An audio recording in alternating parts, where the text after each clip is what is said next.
Awesome. Welcome from me as well. Thank you for joining us today in this webinar. It's been something that we have been thinking of for a while, actually ever since this COVID lockdown started. We had our last ambassador meeting focusing exactly on green recovery, and we had some great ideas being mentioned over there. And then we decided to have today's event to hear from three very knowledgeable speakers on the matter. So we will start today's event, first of all, with a small presentation from today's sponsor, who is Dundee University Graduate Apprenticeship, Wayne Paul. But after that, we are going to continue with John Ferguson, who is going to take us through a multi-scenario analysis of different outcomes from this pandemic, really. And after that, we will continue with Dr. Vincent Onyango from Dundee University. He's going to talk us through the current policies around recovery and green recovery. And we will finish with Derek Stewart from the James Cotton Institute, who is going to talk us through some practical business opportunities that are both profitable and circular, that can be kind of the locomotive to take us out of this depression. After that, we will continue with a Q&A and with a short presentation of the support available from Circular Tayside. So without further ado, let's hand this over to Wayne Paul from Dundee Uni. Wayne, the floor is yours.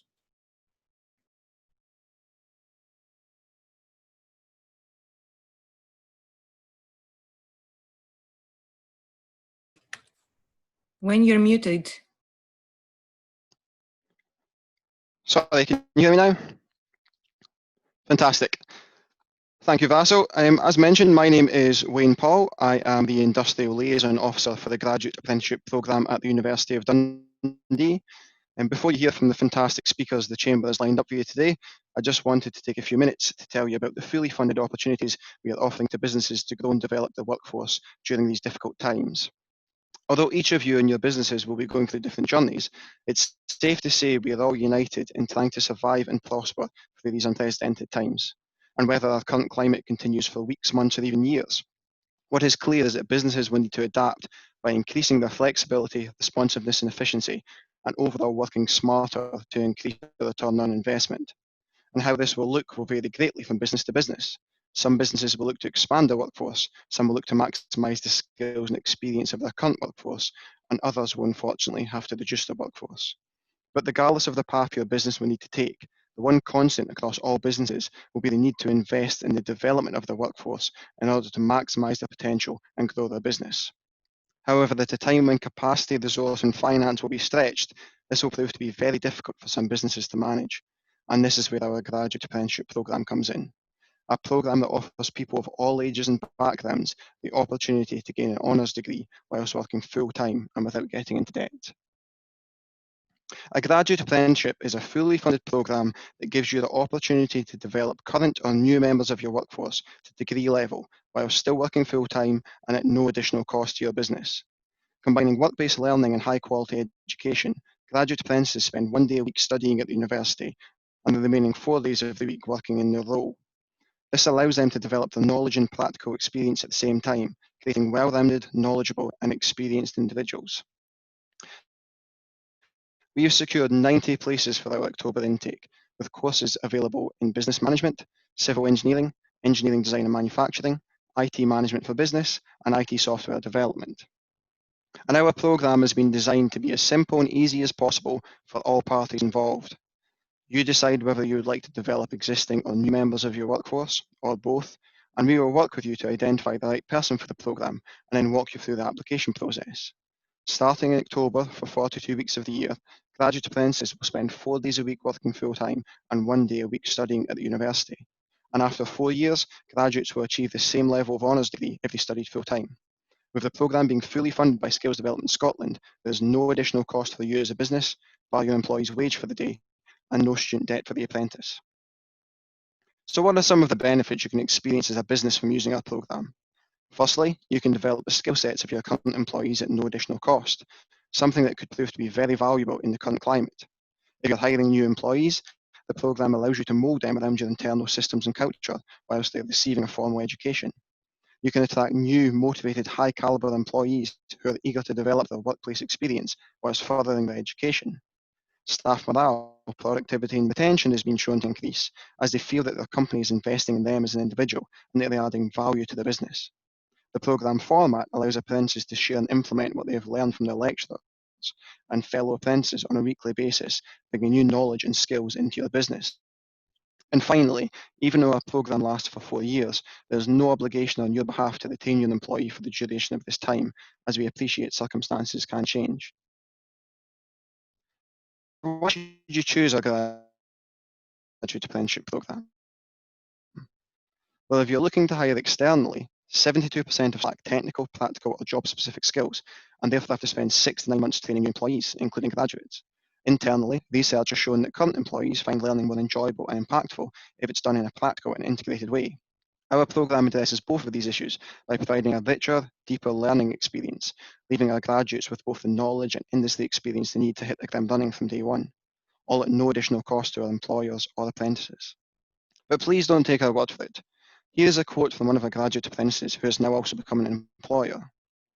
Catherine joined our programme to develop her own skills for her IT business, and now, having seen the value the programme can offer, has decided to recruit an apprentice who will be starting with us in October. Catherine said, "It really is the best of both worlds. We work in a particularly niche sector, and already I've been able to use the knowledge that I'm learning in my lectures in the workplace. I would encourage any employer to look at graduate apprenticeships for its staff, because it's an investment in them and your business." Thank you for your time today, and if you'd like to find out more about the programme, you can email me directly at w.paul@dundee.ac.uk or simply ga@dundee.ac.uk. Thank you. Thank you very much, Paul. And let's continue pronto with John. John, can you talk us through the amazing work you've been doing over the last few months? You're muted. There we go. One of these days I'll get used to that mute button. Right, so there we go. Can you see the screen now? Is that okay? Yes, that's perfect. Thank you. Okay. So thank you very much, Wayne. That was very interesting and very encouraging. I think it's a great idea to be taking people at work and putting them through degree level programs, and it's a great contribution to the necessary reskilling we'll all be needing soon, I think. Vaso, thank you for this invitation, to everybody for attending this today. I intend to speak for about 10 minutes on a process of really, which just started as scientists being interested in what was going on with COVID, and then getting interested in what was going on with this human environment, the behavioral aspects of it, the medical aspects of it, the socioeconomic and fiscal aspects of it, and the environmental aspects of it. So I just started to read widely. And then I started to trying to create some kind of sense of what would happen next. And that's what this presentation is about. It's not so much about a multi-criteria scenario analysis, it's just reading a lot, having some themes I'm interested in, and just trying to put together a synthesis of perspectives.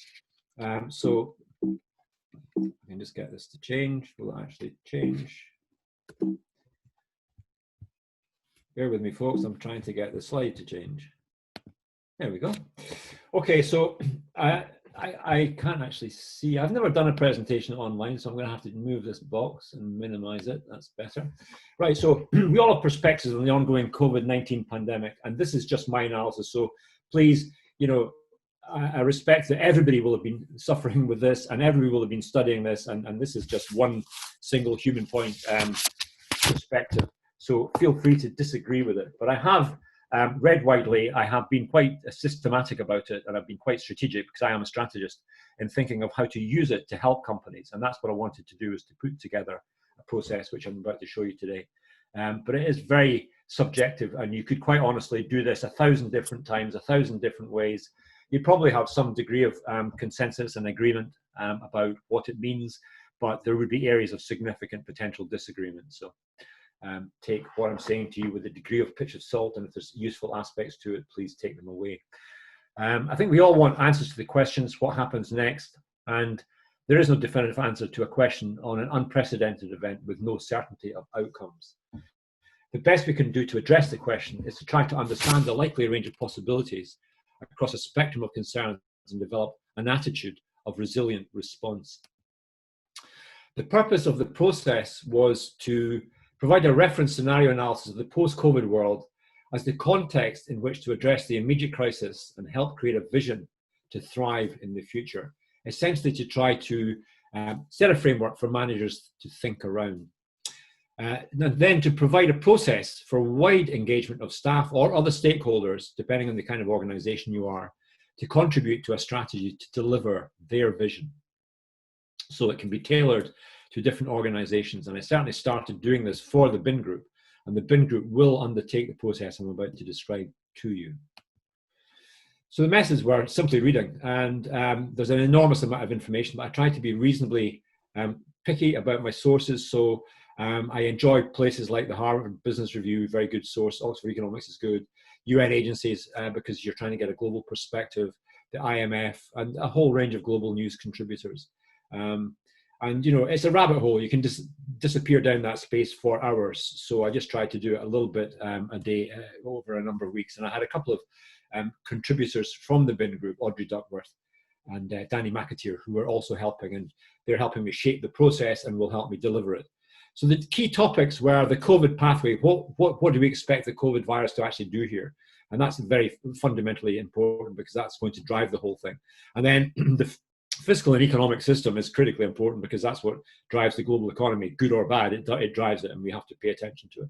Human behavior really fundamentally drives everything, really, in terms of, you know, human society. So how are people reacting to this?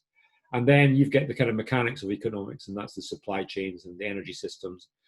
And I wanted to look very closely at the environment and climate change because I am fundamentally an environmentalist. And then, and I won't mention much about world food, but world food is going to be a major, major issue. It's already gearing up to be an additive catastrophe, in my opinion. And that's my favorite cartoon. That's my favorite, the ones you'll see today.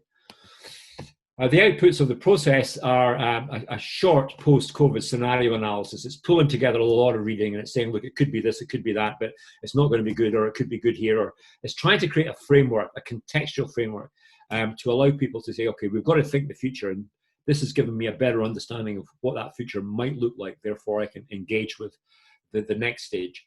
And then the next stage is the response toolkit for companies and organizations, and we'll be rolling this out. It was done for Alan McGregor. I offered to do it, and he said, I want that done. And then it starts with the big gather, which is gathering ideas, efficiencies or savings, for example, to help immediate survival, new working methods. Again, it's an immediate survival. How do we sustain ourselves in this current phase, if it's at all possible to do so? And resilient purposing, you know, what are we here for, and how do we make ourselves fit for that purpose? And a lot of, you know, use of agile techniques and rethinking, you know, structures and management roles and so on. Can we find new markets, customers' roles? Can we diversify? Is our management structure appropriate? We then go into, with those ideas, through a series of gateway analysis of just, you know, kicking stuff out, gathering it, shepherding it, taking it forward, making sure there's a spread of ideas that we can work on that relate to different things. And we end up with a final group of candidates, and we then do needs assessment delivery frameworks for each of those. And we look very, very carefully. I mean, I've identified 16 different ways you can resource change. So if your model is we invest in new businesses, new ideas on basis of cash flow, that's one. There's 14 other ways we might be able to do and resource change, and that's one of the things we have to think about in the future. And the underlying principles, you can pick your own, but for me, you need vision, you need agility, you have to be inclusive, you need care and compassion, flexibility, boldness, positivity, and all the rest of it. So 3 more slides now, and this is just some of the key perspectives. I've not quite finished this piece of work, and it's very difficult in 10 minutes to do justice to it. But I'm going to give you just a little high level synthesis of some of the things that I am thinking will happen.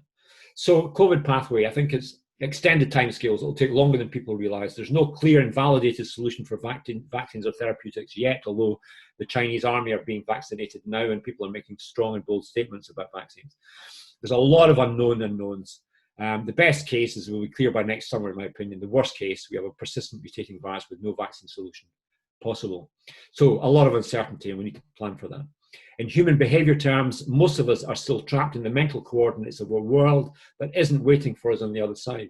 It's a major risk of social and geopolitical instability. Societal response is crucial. A new order driven by people, not techno-auto-fiscocrats. An age of new leadership is needed. And in the area of economy and fiscal, and this is a quote, We have a monster mashup of the Great Depression in size, the crash of 1987 in speed, and 9/11 attack in terms of fear. We are seeing a projection of minus almost 5% in GDP growth for 2020. And in April 2020, I've not been able to see a more up-to-date figure, the fiscal stimulus had reached $10 trillion globally. There's a high level of asymmetry of effects by economic and social sector. The shape of economies will change, and the lure of the pre-COVID global economy will be powerful. New economic models are needed, an unprecedented and unlikely opportunity to really address climate change, wider environmental challenges, and to value human equity. Infrastructure for systemic change is an imperative and massive opportunity. The environment. Climate change is following on consistently and possibly even quicker now. This again is an unprecedented opportunity to invest in the care of the global environment as a primary focus of needs management, the essentials being food, energy, water, shelter, land, raw materials, and then the social benefits of stability, education, healthcare, rule of law, and peace. All of these are founded on the essential needs of people being met. And we can use science and technology to design economies that will mitigate the threats of climate change, biodiversity loss, and future pandemics. In technology, and this is one of the areas where I think will be the most rapid and significant change, we'll see steep increases in trend lines, e.g. artificial intelligence, web-based services, home working, consumer behavior will change radically, renewable energy, excuse the spelling mistake, massive opportunities, smart manufacturing, product stewardship, resource conservation, regionalization of economies, all being driven in much steeper change cycles. Supply chains, global supply chains are pretty broken for some time, and some will remain broken forever. New approaches to the evidence fragility of supply chains are needed. AI and smart logistic capabilities will grow by localization, regionalization, and the national level focus needed to secure critical services and products. Demand and supply side complexities, as well as confidence issues, are significant in what's taking place at the present time. So in summary, the interregnum period until we get through this and out the other side to see what's really there must be used decisively to create new order, new organizational models, and improved human systems. Economic pressures will drive localism, regionalization, resilience planning, and needs, i.e. essentials-based focused development. Cross-sectoral and transnational partnering will grow, and hopefully we will see the improved valuation of critical workers. Local authorities and public bodies will become increasingly important as catalysts and enablers for change with new, innovative, and new partnership models with the third sector and private sector, and with new resourcing models put in place. Planning and regulatory systems need to be fundamentally inertia-proofed. Our public authorities must respond with special measures to reduce red tape and speed up processes while simultaneously ensuring environmental protection and benefit. Need to review how we speed up skills delivery and refocusing for our new workforce needs.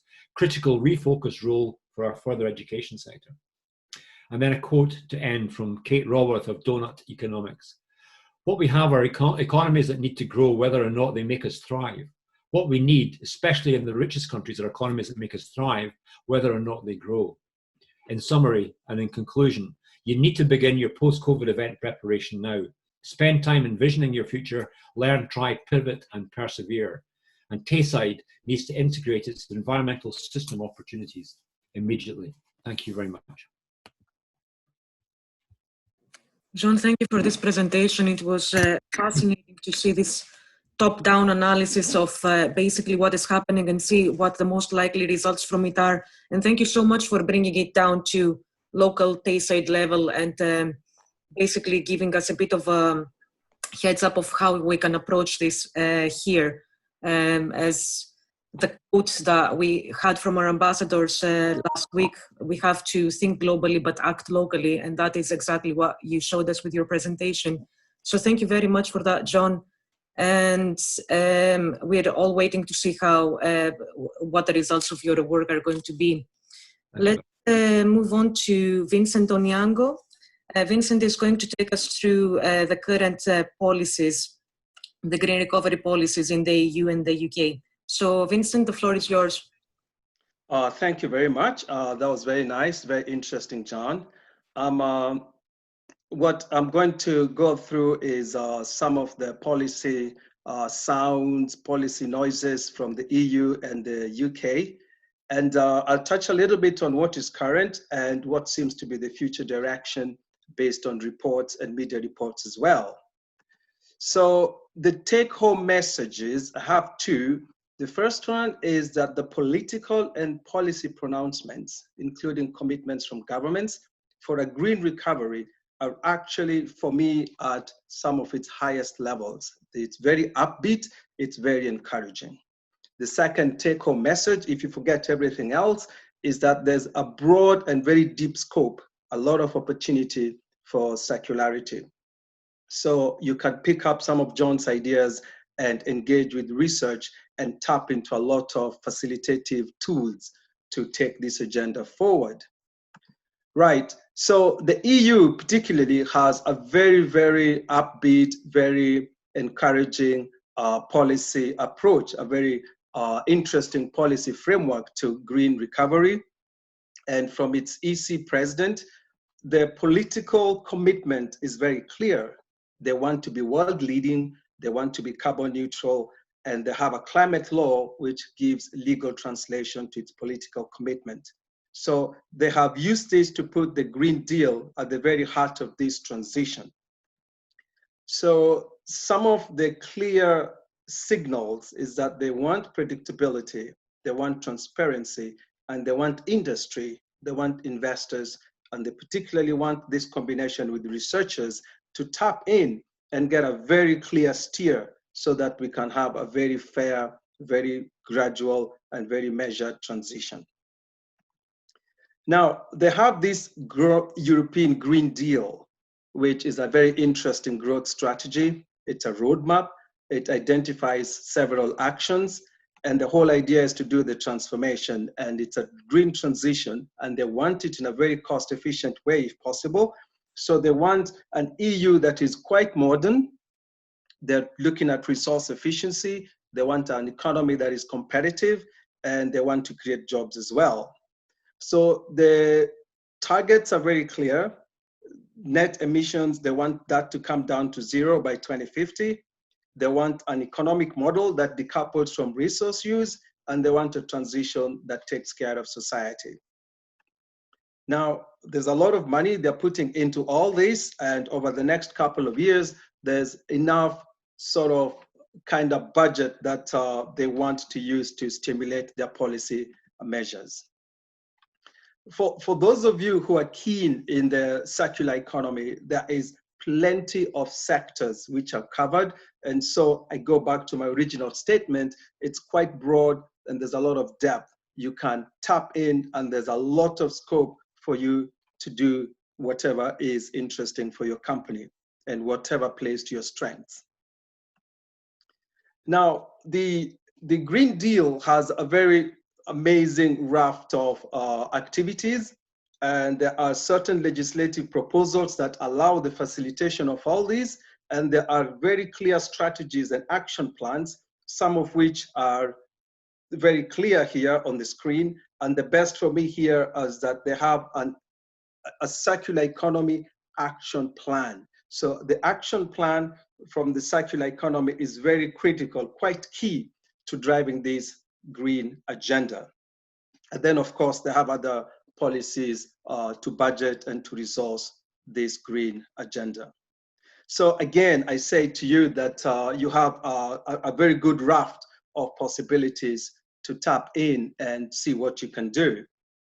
Now, in March, our second Circular Economy Action Plan has been published, and it makes circularity very core, and it wants that to work for people, so society is not left behind, we benefit, and circularity should work for regions, circularity should work for cities as well. So the EU wants to be a global leader in the circular economy.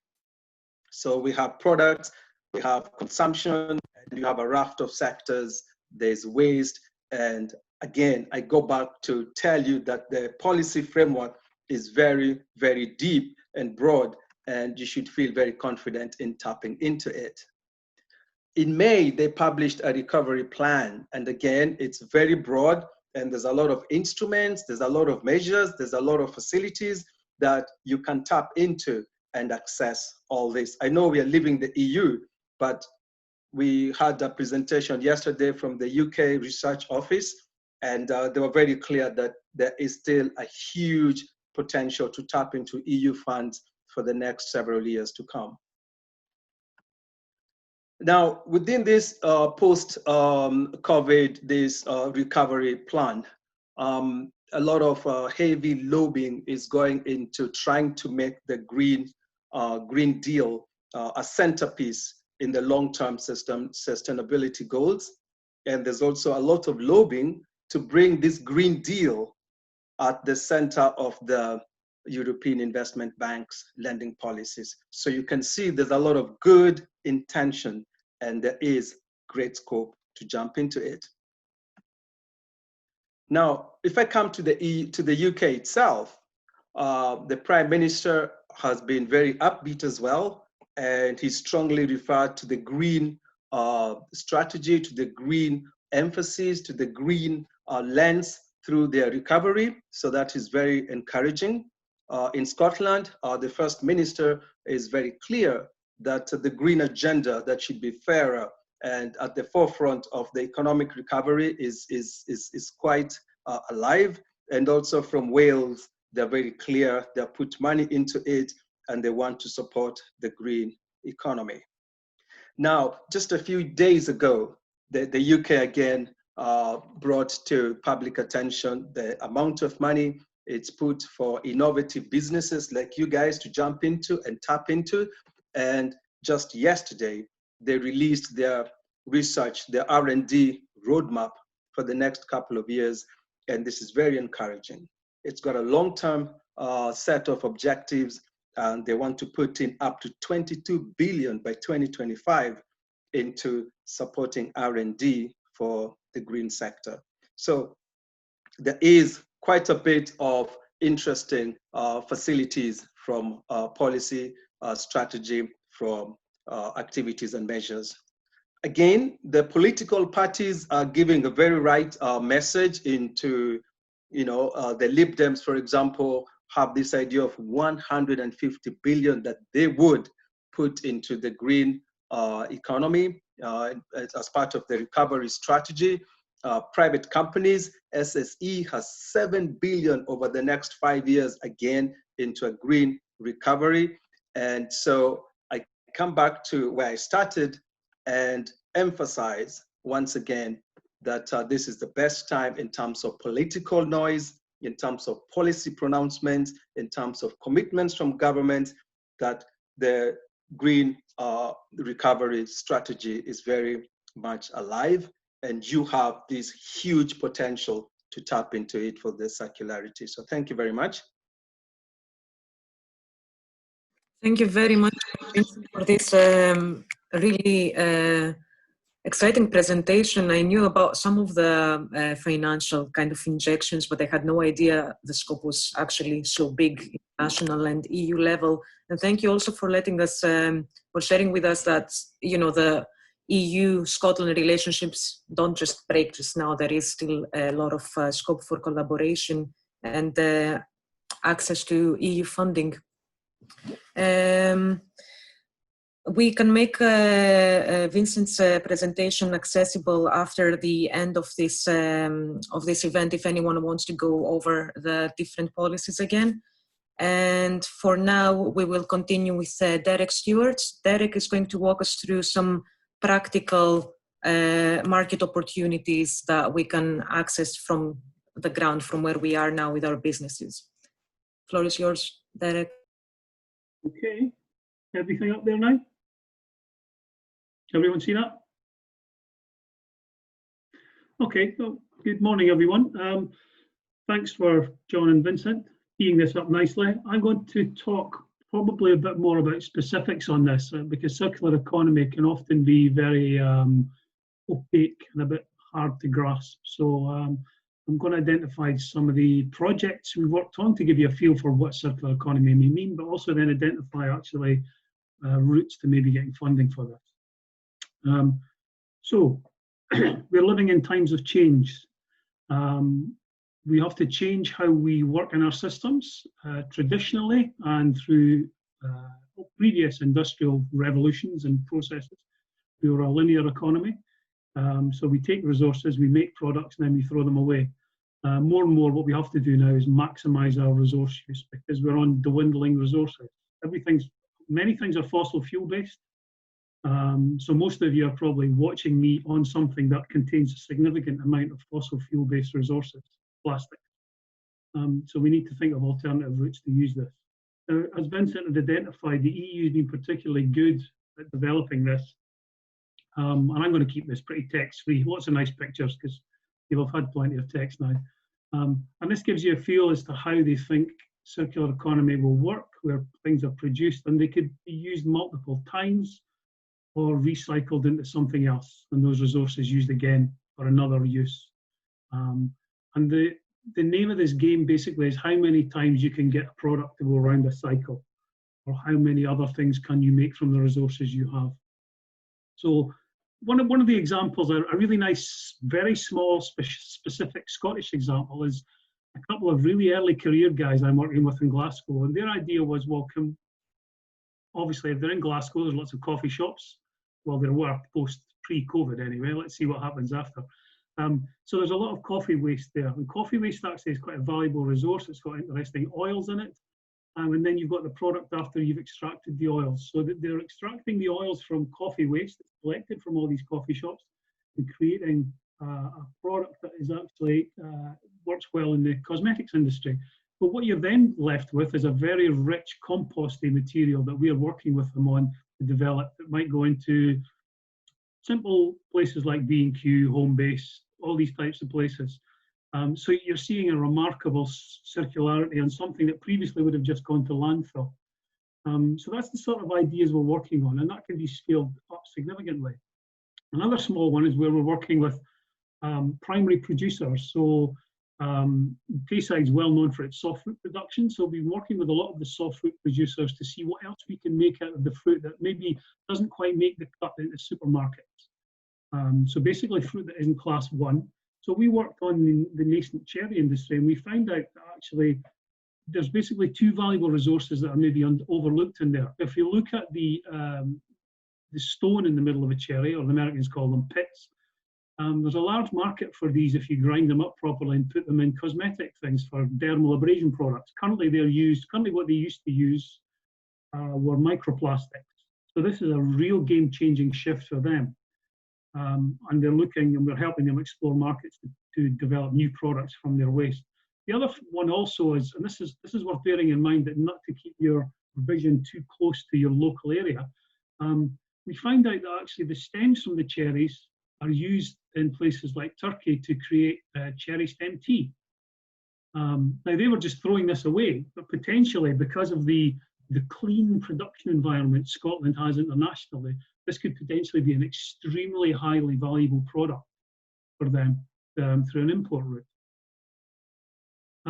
If you really want to think big, and again, as I talked earlier, what you're looking at, probably if you're looking at laptops or monitors, there's plastic embedded in all of it. You can create these plastics from straw. Scotland produces about 2 and a bit million tons of straw a year. Now the systems are all in place, even just within Scotland, to crack that down, produce the plastic monomers and create different plastic products from it. But people are taking this sustainable plastics and creating the things you can see in front of you here. So running shoes, prams, phone cases, domestic appliances. This is an interesting case, this one, because plastics are ubiquitous and we will not get rid of them. They are far too embedded within our current infrastructure and life. If you got rid of all the plastic that was within your immediate radius at the moment, you'll probably be sitting naked in a concrete floor, to be brutally honest. The interesting thing is, can we make the plastic sustainable? So certainly we can make the feedstock sustainable, and working with guys like John in the bin group who look at reclaiming plastics and then recycling them when they've gone through the process, the circular economy many times, and we then convert them into something usable. Now that might be fuels. So it's not just the making has to be circular, it's the end of life has to be looked at as well. So in my job, I look across the whole piece, and there's lots of different value chains and levels of waste we can be looking at, certainly for the food side. And this is equally apparent, as Vincent has identified, in many other areas. So at the agri side, we can take all these wastes and make low-value products. They could be just simple energy. They could be animal feeds. We can think smarter. So for example, we're working with these soft fruit growers again to make products like sustainable colours. So if you go into a bakery and there's icing, often these colours can be less than sustainable, shall we say.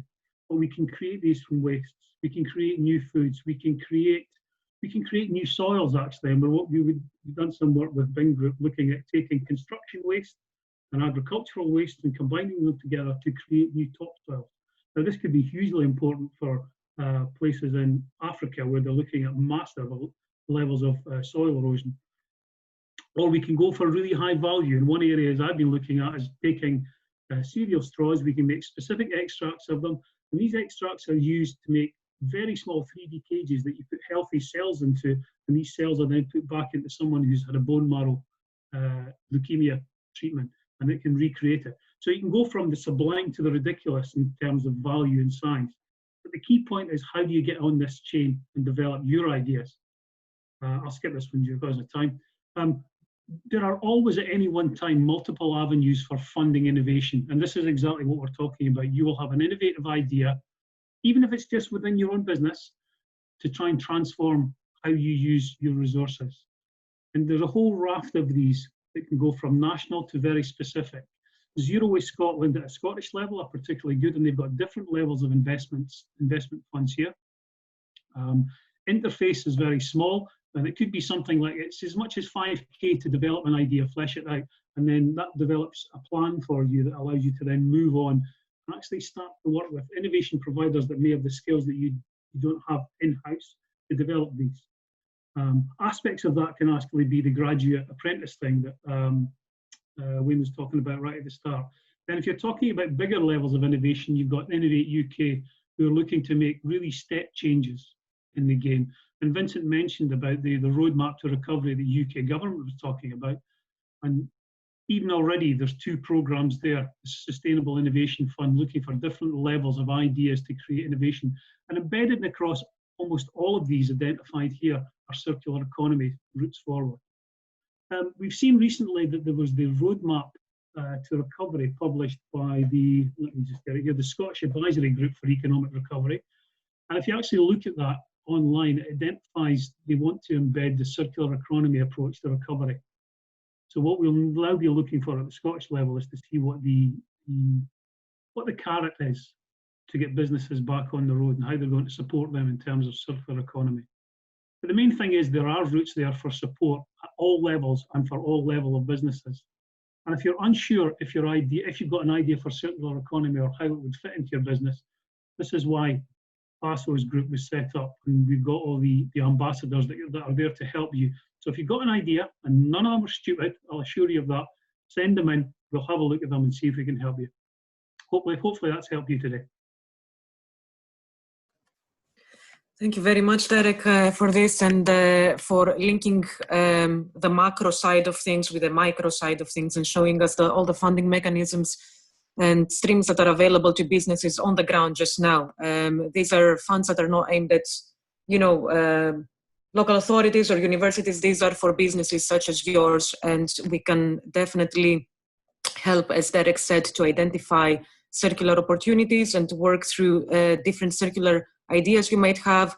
There is a lot of support from Zero Waste Scotland, and I'm going to go over it in a bit. But before that, I would like to ask you if you have any questions for our speakers today.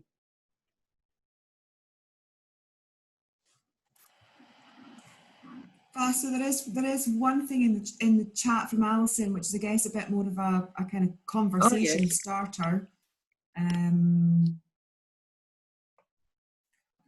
Oh yes, I just noticed it. Alistair, would you like to tell us? Would you like to speak a bit about Alison's question? Alison's question focuses on how do we persuade everyone else about circular economy and green recovery when they don't sound too relevant to what they are doing. So, Alistair, would you like to share your opinion, your thoughts on this? Hi, yes, just really to back up what I've said in writing there, that I think businesses probably would see the benefit when they see that it's going to benefit their bottom line in some ways. It doesn't sound very altruistic, but I think if they can see it as a USP, people are looking for it. People are becoming increasingly sort of have their eyes open to the whole issue. And I think if they see that a company is genuinely, not just paying lip service, but genuinely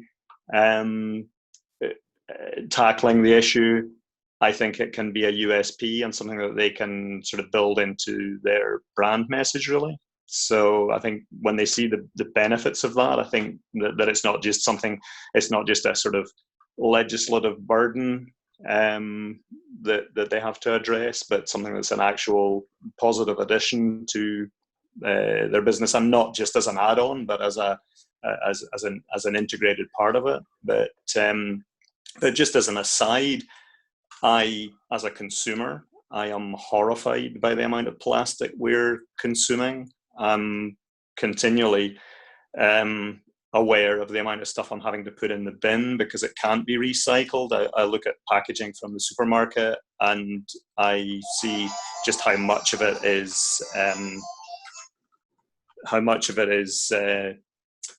marked with the not currently recycled symbol, even though I'd previously thought, yeah, that's plastic, it can go in the plastic bin.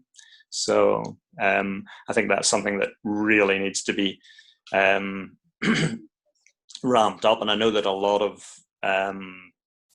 some more niche businesses are looking at that for their packaging, but very, very few as far as I can see. Mm-hmm. No, I understand what you're saying. It does feel a bit as if there is a gap between all the macroeconomic and macro policy measures that we have heard about today. They're all talking about the green recovery, they're all talking about circular economy, and that is fantastic. And they do mention funding that is going to go to businesses to go that way, but still on the ground, it feels a lot of the time that businesses don't have access to that funding for whatever reason. So absolutely. Does anyone have any input on that? What is needed for businesses on the ground to get access to that funding? Is it more support, more advice? Is it different funding mechanisms? What is it that would be most useful for you guys? Everyone's shy today. I think maybe to follow up on Alistair's comment there, I think if you embed the process or take on board the process of the circular economy and it's sustainable, you can flip that message in that you're sustaining a future for future generations. That becomes a selling point. There's some interesting applications where people have done that and identified how sustainable they are in every part of their process. And actually you can do that by embedding, if you've got a product, put a QR code on it or a website code on it, and there's the video there showing you the journey of the process. And it humanizes, personalizes the product very quickly. And people very quickly can buy in. Now, generally, you'll find that a lot of these products will be slightly more expensive, but I think this is a long journey. We have to make the circular economy the norm rather than the new. And this will be a long road, but the ones that are in there early and can adopt the mentality and get their marketing to exploit it, and in this term, exploit is not a bad word, that's what they do. You'll be the first in. I mean, it's almost like the knee-jerk reaction when you mention baked beans, Heinz comes to mind.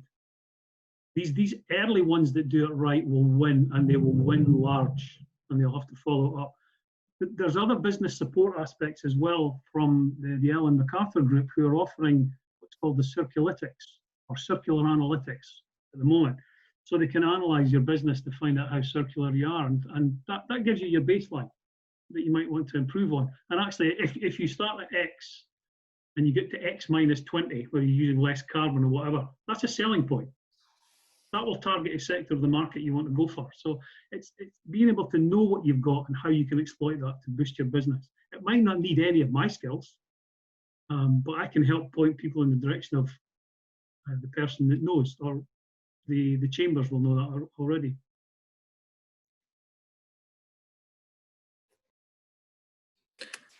Thank you for that, Derek. We have a question from Alison. Is money the key issue that stops innovation, or is it something else? Does any of you want to take that, John, Derek, or Vincent? Yeah, I'll have a go at that one. I think, I mean, I think what Vincent has said is there's an unprecedented opportunity here, because all the mood music from Europe, the UK government and others, and they're pouring money into different things. I've never seen such a rich tableau of opportunity to fund projects. But it takes more than funding a project. I mean, one of my concerns, and I've worked at the policy and strategy level nationally for a number of years, was in the early days of producer responsibility. We started to say, producers, you're responsible for the products you put in the market, and you have to do various things to improve the recovery of raw materials and the circularity of products and so on. And that was great. That really made a lot of progress, but it's only half the equation. We have a consuming culture, which is really not realistic in terms of what we can sustain in the long term. And I think that we need to bring in instruments to make consumers a wee bit more responsible. And that might be things like deposit refund schemes, for example, and we are certainly looking at that. So I think, Derek's made the point that really you need to embed this into the culture of your customer, of your company, and make it an unavoidable and validated and clear benefit to you, because consumers will respond to that, we think.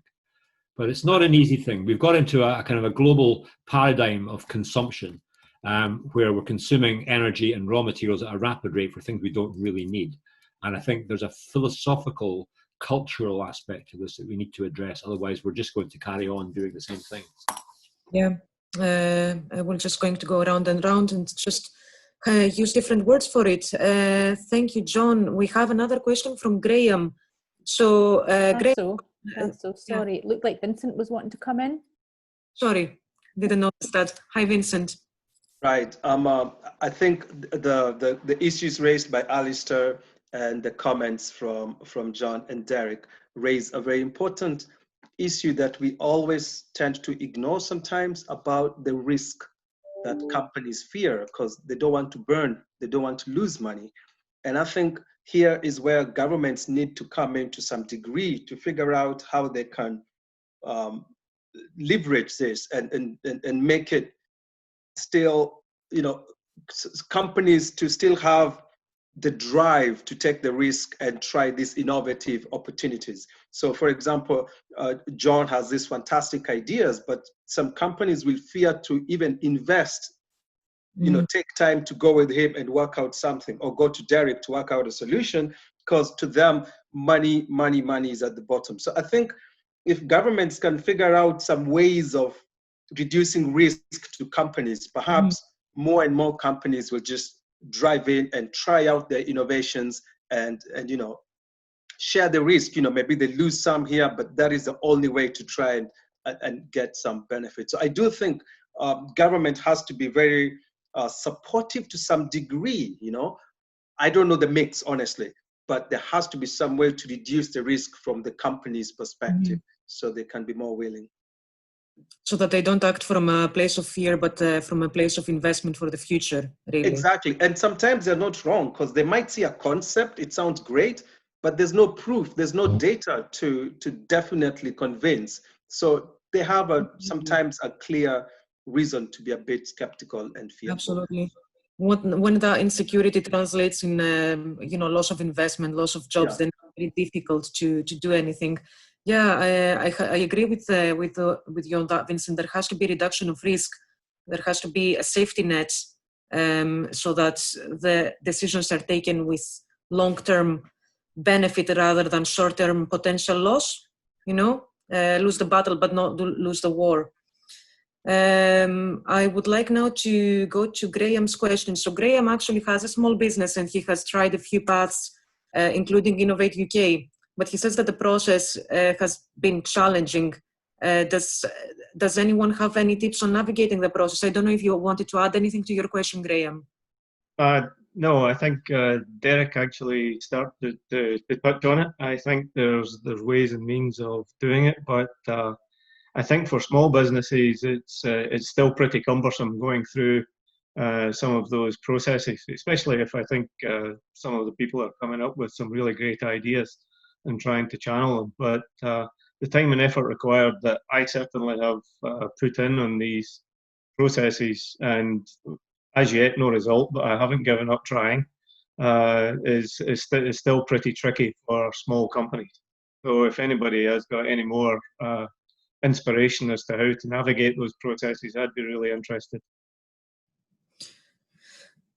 I don't know, from my side, sorry Derek, from my side, a lot of some trouble is from really stiff eligibility criteria for some of the funding. Do you find that to be an issue, Graham? Do you think that the funding mechanism should be much more inclusive sometimes, or? I think yes, but also it would be helpful if there was some clearer categorization. For instance, in each of those funds. I think some of the general funding is obviously pretty broad. I actually tried one recently with respect to mobile battery products for COVID-19 mobile testing stations just recently to power refrigeration units and things like that. So quite technical, but I think there was something like 8,600 applicants or something like that. So it was a very broad brush. So I think having some help in getting the categories right for applying for such innovative funding would be quite helpful. And just like I said, any other people who have got more experience than I have in the process, I would love to learn a little bit more. Lovely. Anyone want to? Well, on that point, Graham, I can understand your pain. Innovate UK is an interesting process, and actually, as someone who's a reviewer on that, I've actually got a load of them to review today. The funders often will only want to hear the answers that suit their raison d'etre, as you want to put it. Innovate UK, and they want to fund innovation. The assumption is the science works. I don't really care about that. How much money is it going to make, and how are you going to get it to market? You go for the Zero Waste Scotland Accelerator one, how much carbon is it going to produce? How much waste is it going to reduce? The economic side has to be good, but they're more interested in that piece. So it's very much, I tend to treat a lot of these applications like school exams. You answer the question that's in front of you, but there are sub-questions behind it. So the best thing is, I suppose, that the forum can do here is point you to people that have been through it and point you to winners that have been through it. How did they win? What were the key points? So John's and Vin clearly were winners from the Zero Waste Scotland piece. We've got a lot of Innovate UK experience. We've got experience with Interface. So there's teams here that actually we could give you redacted examples probably of this is how this was won. And actually a picture at this point will be much better than 1,000 words sometimes. So it's experience. And I think thanks, Derek. I think that's really helpful and useful. I think maybe a network of local people that are able to share some of those experiences would be really helpful. I would certainly love to tap into that. Graham, can I just add that I actually have an Innovate UK grant at the moment, and I got it by partnering with an organisation that's very good. It was in a partner that was in the same kind of sector and interested in doing the project with me, but they're very good at writing applications. Because I find, like you, as a micro SME, it just absorbs my time. It's frustrating. I've done a few where I knew the idea was a good idea. I just didn't obviously, draft the application well enough to get through. And I think it's often you get funded for a good application rather than a good idea. I'm a bit cynical sometimes that I think that's what happens. And the reviewers are giving away public money. They want to make sure there's a coherence to what they're giving it to. But Derek's point, and there's an individual with enormous experience in writing applications. But there is a network around here, and if we could just find some way of helping each other, then we get a richer take of that money coming into the local economy and doing the good work that we wanted to do. Because I'm sure that your technical idea, you fully understand what it is you want to do with it. It's just communicating that, and that can be really frustrating. I really share your pain. Oh, thanks. Thank you, Graham and John. Does anyone else have any more questions? Or okay, then I will take up a bit of your time just to go really quickly over what is offered from Circular Tayside. Not going to go into a lot of detail because we will be having another session specifically on Circular Tayside. So I will start sharing my screen. If I find it, there we go.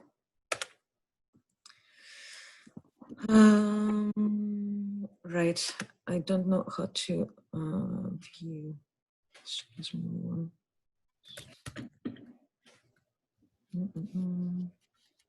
I don't know how it's. Anyway, it will work for now. There we go. So as you all know, we're basically a partnership between Zero Waste Scotland, Dundee and Angus Chamber of Commerce and Perthshire Chamber of Commerce, and we aim to raise awareness on circular economy, but also provide access to local businesses and organizations for Zero Waste Scotland support. So what is offered from Circular Tayside is obviously one-to-one meetings with myself and discuss anything about your organization that has to do with transitioning towards a more circular way of operating or a more circular product offer. Other things that are offered from Zero Waste Scotland is energy efficiency consulting, a lot of tools and guides, free tools and guides on how to reduce waste, the business economy support service, the Circular Economy Investment Fund, and also advice from Zero Waste Scotland experts. Zero Waste Scotland has a lot of expertise. They've got teams on food waste, construction, manufacturing, circular hospitality, just anything that you can think of. Excuse me, this is not changing the slide. There we go. So for the business support service, that is 30 days free business support that can help with every stage of your project idea. So it can help from innovation and opportunities identification all the way to life cycle analysis of your product or project, and finally to supporting with implementation. So they cover the whole initial stage of building basically your idea. And the results that you get from benefiting from the business support service, you can use those results for your funding applications, to pitch your idea. It's a very useful report that you get from them at the end of this support. And you can use that, if your idea is an innovative one, you can use that to apply for the Circular Economy Investment Fund, that is grant funding between £50,000 and £1 million.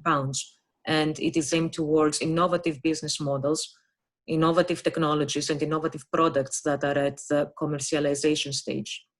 It's a two-stage funding application and state aid rules apply.